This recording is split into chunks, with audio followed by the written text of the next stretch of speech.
stare epizode, nove novcate epizode, znaje su stare užasne kad pogledaš.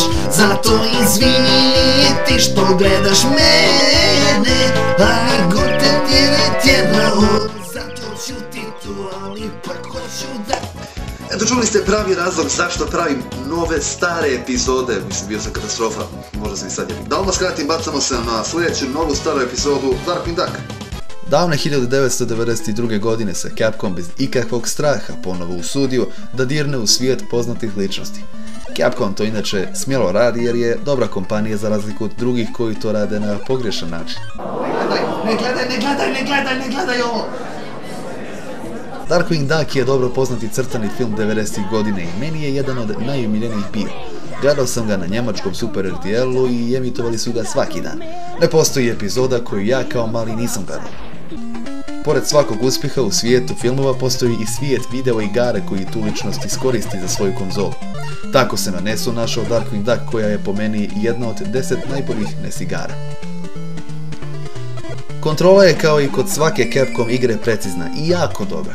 Muzika je odlično stvorena za različite ambijente pojedinih staza igre, a ono što me je zaprepastilo je da svaki karakter u igri apsolutno liči karakterima crtanoga filma.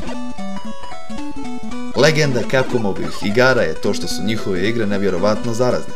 Koliko god da ih završite puta, one vas opet tjeraju da ih igrate jer imaju nešto rijetko koja NES igra ima.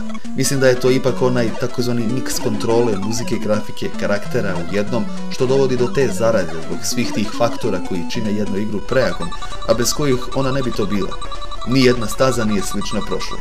Svaka ima svoje karaktere, to jest neprijatelje Darkwing Ducka i svaka na kraju ima svog bossa.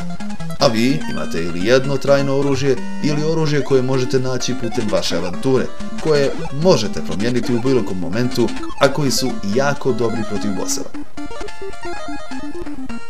Skoro svaka NES igra ne dozvoljava da igrač zaspe od dosade. Rekoh, ne dozvoljava da zaspe od dosade. Tako i Darkwing Duck igra. Mehanika igre jako podsjeća na Mega Man igru. Kad skačete, vi pucate, a pored toga je i opcija biranja koju ćete stazu prvo završiti prisutna. I to je jako dobra ideja jer je preciznost projektila i slobode krucijalna u bilo kojoj igri, pogotovo preciznost projektila, jer ako vas udare ili izgubite, onda je to samo vaša krivica.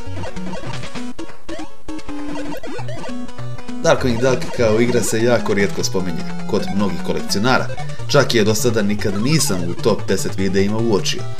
Šteta, jer se ipak radi o jako kvalitetnoj igrici, jako dobre kontrole i grafike.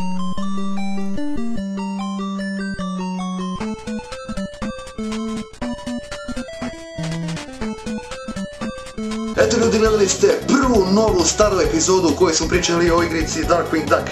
Nadam se da ste uživali i ako ste uživali, brate, daj mi jedan like. Aj, reci!